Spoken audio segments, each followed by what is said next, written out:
So let's pretend you're me 6 months ago. You've got this really cool research idea, and proposals are starting to come together for the next fiscal year, FY25. And you talk to your coworkers, you talk to collaborators from other groups, and you come to the conclusion that we should do this. We should do research in this area. We should try to get this project funded. When you put together this whole proposal, you work on it like 5 to 10 hours a week, sometimes out of work, other times at work. You get your coworkers and your supervisor to rally behind you, provide input, directly contribute even. And by the end of it, despite having managed your expectations the whole time, you're pretty invested, right? Um, the time comes for you to pitch your project. You go before the council, decision making council, uh, which is definitely an overloaded term, but whatever. Um, and you pitch your idea, and your idea is universally liked by the entire council, more than any other idea, actually. And you heard this from people that you work with who were, you know, able to hear those conversations, even though you weren't, because you were the one in the hot seat.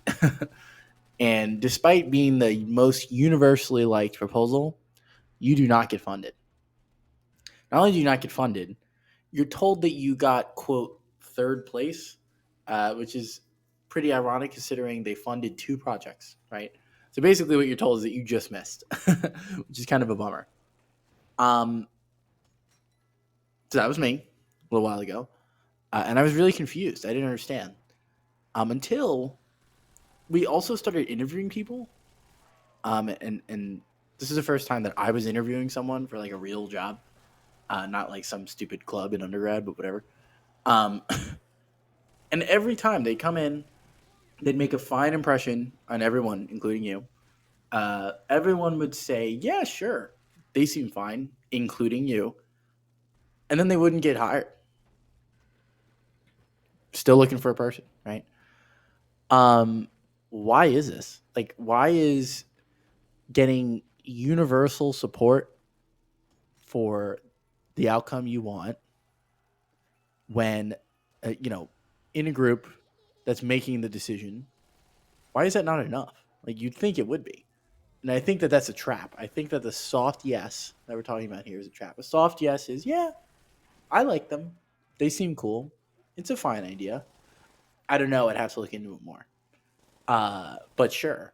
Like stuff like that. Those are all soft yeses. And I think the soft yes is the little death that brings total obliteration. If you've watched Dune before, there's a misconception that when a decision is made by a group, the sentiment of the group is the most important thing. And you know, if you're literally doing a vote, that's somewhat true. But even in those cases, and especially in cases where it ultimately comes down to one person, which most of the time, if someone's accountable for a decision, it's going to come down to that person in the end because it's hard to take ownership for an idea that wasn't yours or at least wasn't approved by you. Um, yeah, you know, the sentiment of the group is most important, but the group is comprised of individuals. And depending on how strongly an individual supports something and how strong that individual's standing within the group is, they can have an outsized effect on the outcome. And so don't lose the forest for the trees when approaching a group with an idea. And that idea could be, hey, I would like a job, please. Thank you. I would like a promotion, please. Thank you. I would like to fund this project. Please, you know, give me however many thousands of dollars to work on it for a year. Thank you. Or even like informal technical decisions, like using some kind of practice or formatting or a literal system level design. Sure, you know, logic plays in, but logic is often just experience of other people communicated to someone, right? Um, and you need the people with the most experience to support you, partially because they're probably right and their concerns are probably right.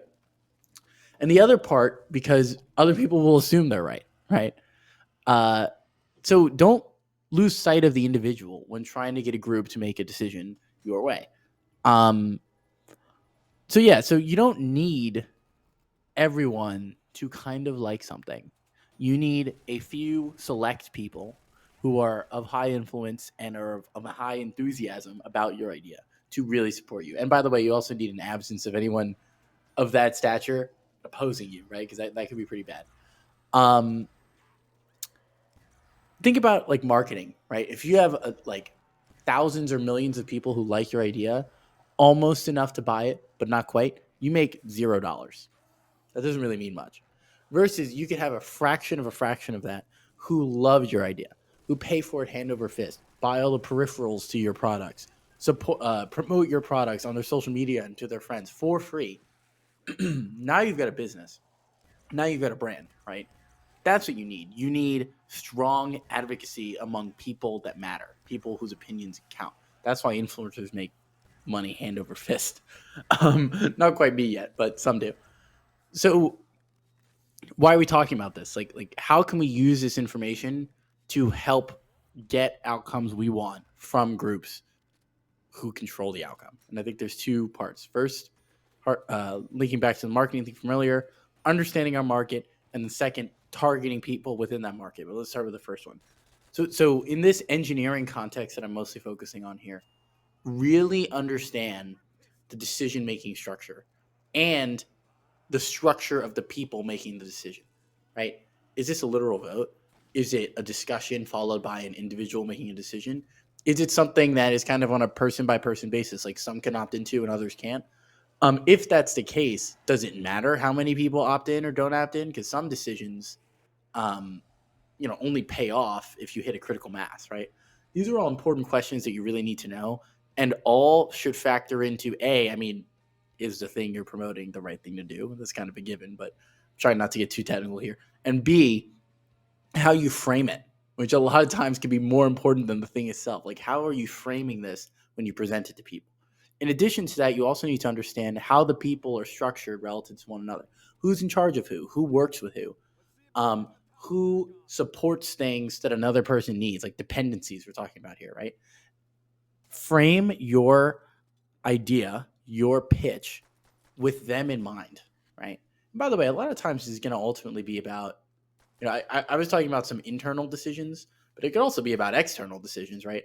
If you're pitching to a potential client and you know that they could stand to benefit from your idea in this very specific way, right? That demonstrates some knowledge of their situation, maybe communicate that to them. That might be beneficial. I'm not exactly a salesperson, but I'm pretty sure sales are largely needs based. Like you're identifying their needs and then you're trying to cater your pitch to them. So do that for both internal and external engineering decisions. Um, Number two is targeting, right? So once you've identified the high leverage people, really try to think about what they stand to gain or lose from your pitch, and then integrate that into it. And if you're really lucky, which this is something we tried to do, but in the future, I think I want to push it even harder. Like talk to them, get their input. Not only does getting their input illuminate these things we're talking about, but it also gives them a sense of ownership, right?